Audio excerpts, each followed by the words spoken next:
Ay kalinti, ari ma-fast forward naman ta kay do kalawig isang video, no? And finally, ari na gyud man kami, manaog na kami there sa may McDonald's kay makaon tanay kami there kay it's very early in the morning to go in immigration. So, we need to eat first before to go in immigration. Si Aso Ari, si Kalbo kano, nag-vape lang. Samtang napasulod kami sa McDonald's.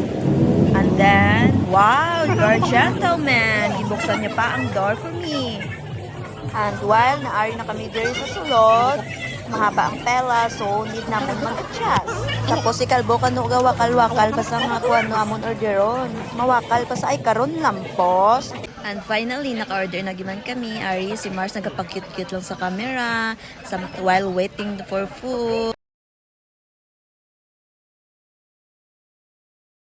And now, finally, ari nagima kami sa immigrations. Wala gawa tao. So, it takes time like 30 minutes. At nakapuli na kami sa Pasig. Ay, may gwapa pagalingan na dala sa video. Charing lang. Ay, nako, for 100 years, natapos na gitna. Ari kami sa elevator. Ara si gwapo ka, no? Ag-ara man si gwapa ka na. Nga maitom. Abo, namin ang ngiris-ngiris. Yan ako nabi kay daw buki. Manisa yung ngiris-ngiris. Kaya, ko lang sakay sa elevator. Charis. Bawa naka-guess pa.